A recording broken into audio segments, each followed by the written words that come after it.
আৰু ইফালে বিজেপি আৰু অসম গণ পৰিষদৰ আসন ভাগ বটোৱাৰক লৈ মুখ্যমন্ত্ৰীগৰাকীৰ প্ৰতিক্ৰিয়া ইতিমধ্যে অগপক স্পষ্ট কৰি দিয়া হৈছে এৰি দিবলগীয়া আসনৰ সংখ্যা এই সন্দৰ্ভতো বিজেপি আৰু অগপৰ আসন ভাগ বটোৱাৰক লৈ মুখ্যমন্ত্ৰীগৰাকীয়ে প্ৰতিক্ৰিয়া প্ৰকাশ কৰিছে অগপক স্পষ্ট কৰি দিয়া হৈছে এৰি দিবলগীয়া আসনৰ সংখ্যা অগপৰ আপত্তি যদি থাকে তেনেহলে যুক্তি সহকাৰে গৃহমন্ত্ৰীগৰাকীক জনাব পাৰিব সংসদীয় বোৰ্ডত আলোচনা হ'ব অগপ আৰু বিজেপিৰ আসনক লৈ এটা ৰাজনৈতিক দলে নিজৰ ভোট চাই নিৰ্বাচন খেলিব লাগে এনডিএৰ হৈ নিৰ্বাচন খেলিব লাগে সকলোৱে বুলি প্ৰতিক্ৰিয়া প্ৰকাশ কৰিছে মুখ্যমন্ত্ৰীগৰাকীয়ে অগপ দলক আমি স্পষ্টভাৱে আমি কৈ দিছো যে আমি কিমান কেইখন আসন দিব পাৰোঁ অমিত শ্বাহ ডাঙৰীয়াই তেওঁলোকক কৈছে যে যদি কিবা লাগে আপোনালোকে যুক্তি সহকাৰে মোক পঠাই দিব আমি পাৰ্লিয়ামেণ্টাৰী বোৰ্ডত এবাৰ বিবেচনা কৰি চাম কিন্তু মই ভাবোঁ যে এটা ৰাজনৈতিক দলে নিজৰ যিটো গ্ৰাউণ্ডত পজিশ্যন সেইটো পজিশ্যনৰ ওপৰত ভিত্তি কৰি ইলেকশ্যন উঠিব লাগে কাৰণ আমি যদি ভুল সিদ্ধান্ত লওঁ তাৰ প্ৰত্যক্ষভাৱে লাভৱান কংগ্ৰেছ হ'ব যিহেতু আমি এনডিএ বিজেপিয়ে কেইখন পালে এজিপিয়ে কেইখন পালে হিচাপ কৰি লাভ নাই আমি যেনেকৈ হাগ্ৰামা মহিলাৰীয়ে কৈছে যে চব এনডিএ আমি এনডিএ হৈ ইলেকশ্যন উঠিব লাগে নহ'লে কংগ্ৰেছ লাভৱান হ'ব মই ফলাফল কেনেকুৱা হ'ব ক'ব নোখোজোঁ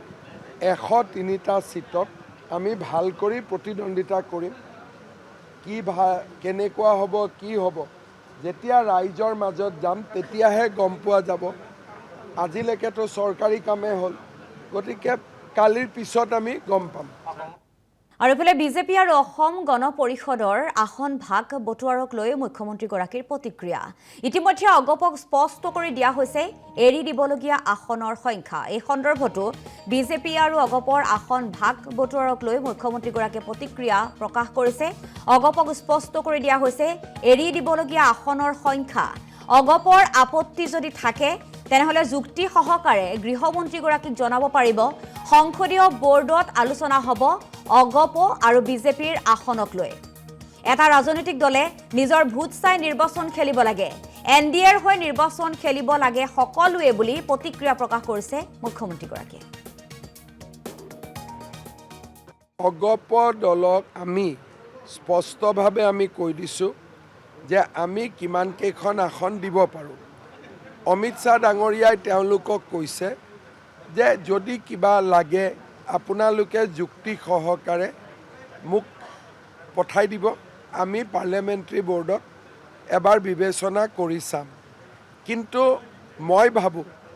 যে এটা ৰাজনৈতিক দলে নিজৰ যিটো গ্ৰাউণ্ডত পজিশ্যন সেইটো পজিশ্যনৰ ওপৰত ভিত্তি কৰি ইলেকশ্যন উঠিব লাগে কাৰণ আমি যদি ভুল সিদ্ধান্ত লওঁ তাৰ প্ৰত্যক্ষভাৱে লাভৱান কংগ্ৰেছ হ'ব যিহেতু আমি এনডিএ বিজেপিয়ে কেইখন পালে এজিপিয়ে কেইখন পালে হিচাপ কৰি লাভ নাই আমি যেনেকৈ হাগ্ৰামা মহিলাৰীয়ে কৈছে যে চব এনডিএ আমি এনডিএ হৈ ইলেকশ্যন উঠিব লাগে নহ'লে কংগ্ৰেছ লাভৱান হ'ব মই ফলাফল কেনেকুৱা হ'ব ক'ব নোখোজোঁ 103টা ছিটত আমি ভাল কৰি প্ৰতিদ্বন্দ্বিতা কৰিম কি কেনেকুৱা হ'ব কি হ'ব যেতিয়া ৰাইজৰ মাজত যাম তেতিয়াহে গম পোৱা যাব আজিলৈকেতো চৰকাৰী কামেই হ'ল গতিকে কালিৰ পিছত আমি গম পাম